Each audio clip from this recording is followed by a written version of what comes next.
அதிகாரம் 16.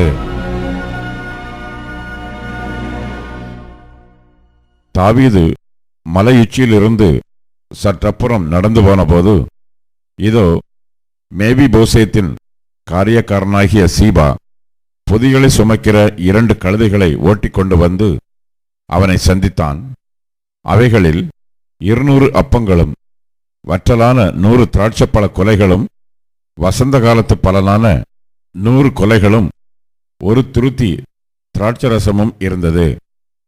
ராஜா சீபாவை பார்த்து, இவைகள் என்னத்திற்கு என்று கேட்டதற்கு, சீபா, கழுதைகள் ராஜாவின் வீட்டார் ஏறுகிறதற்கும் அப்பங்களும் பழங்களும் வாலிபர் புசிக்கிறதற்கும் திராட்சரசம் வனாந்திரத்தில் விடாய்த்து போனவர்கள் குடிக்கிறதற்குமே என்றான். அப்பொழுது ராஜா, உன் ஆண்டவனுடைய குமாரன் எங்கே என்று கேட்டதற்கு, சீபா ராஜாவை நோக்கி, எருசலேமில் இருக்கிறான். இன்று இஸ்ரவேல் வீட்டார் என் தகப்பனுடைய ராஜ்யத்தை என் வசமாய் திரும்ப பண்ணுவார்கள் என்றான் என்று சொன்னான். அப்பொழுது ராஜா சீபாவை நோக்கி, மேவிபோசேத்திற்கு உண்டானதெல்லாம் உன்னுடையதாயிற்று என்றான்.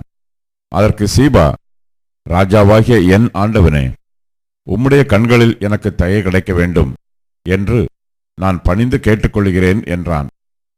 தாவீது ராஜா பகூரிம் மட்டும் வந்தபோது, இதோ சவுல் வீட்டு வம்சத்தானா இருக்கிற கேராவின் குமாரனாகிய சீமேயி என்னும் பேருள்ள ஒரு மனுஷன் அங்கேயிருந்து புறப்பட்டு தூஷித்து கொண்டே நடந்து வந்து, சகல ஜனங்களும் சகல பலசாலிகளும் தாவீதின் வலதுபுறமாகவும் இடதுபுறமாகவும் நடக்கையில் தாவீதின் மேலும் தாவீது ராஜாவுடைய சகல ஊழியக்காரர் மேலும் கற்களை எறிந்தான். சீமேயி அவனை தூஷித்து, இரத்தப்பிரியனே, பேலியாளின் மனுஷனே, தொலைந்து போ, தொலைந்து போ. சவுலின் ஸ்தலத்தில் ராஜாவான உன்மேல் கர்த்தர் சவுல் வீட்டாரின் இரத்தப்பழியை திரும்ப பண்ணினார். கர்த்தர் ராஜ்ய பாரத்தை உன் குமாரனாகிய அப்சலோமின் கையில் ஒப்புக் கொடுத்தார். இப்போதும் இதோ உன் அக்கிரமத்தில் அகப்பட்டாய், நீ இரத்தப்பிரியனான மனுஷன் என்றான். அப்பொழுது சிரியாவின் குமாரன் அபிசாய் ராஜாவை நோக்கி, அந்த செத்த நாய் ராஜாவாகிய என் ஆண்டவனை தூஷிப்பானேன், நான் போய் அவன் தலையை வாங்கி போடட்டுமே என்றான். அதற்கு ராஜா, சிரியாவின் குமாரரே, எனக்கும் உங்களுக்கும் என்ன? அவன் என்னை தூஷிக்கட்டும், தாவீதை தூஷிக்கட்டும் என்று கர்த்தர் அவனுக்கு சொன்னார். ஆகையால் ஏன் இப்படி செய்கிறாய் என்று கேட்கத்தக்கவன் யார் என்றான்.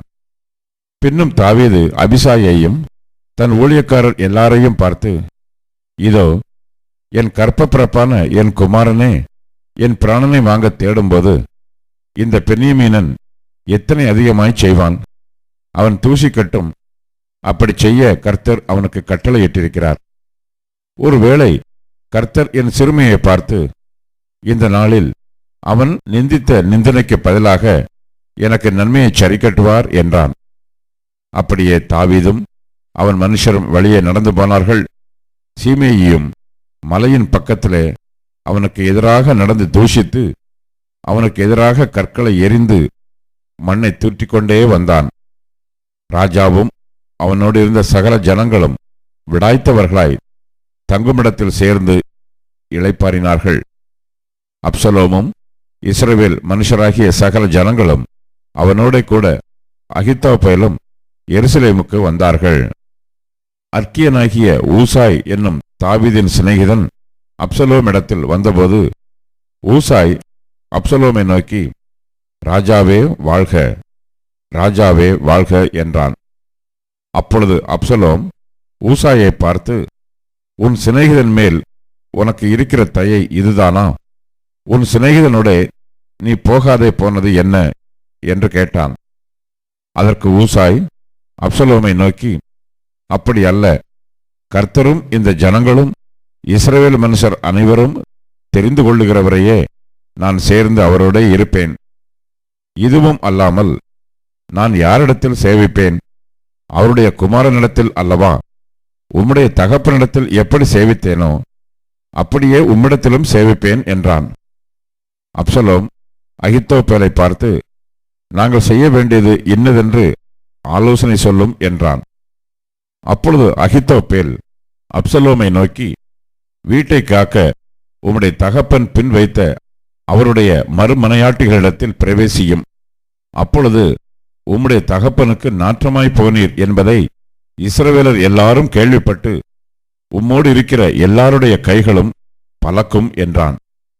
அப்படியே அப்சலோமுக்கு உப்பரிகையின் மேல் ஒரு கூடாரத்தை போட்டார்கள். அங்கே அப்சலோம் சகல இஸ்ரவேலரின் கண்களுக்கு முன்பாக தன் தகப்பனுடைய மறுமனையாட்டிகளிடத்தில் பிரவேசித்தான். அந்நாட்களில் அகித்தோப்பேல் சொல்லும் ஆலோசனை தேவனுடைய வாக்கைப் போல இருந்தது. அப்படி அகித்தோப்பேலின் ஆலோசனையெல்லாம் தாவீதுக்கும் இருந்தது, அப்சலோமுக்கும் அப்படியே இருந்தது.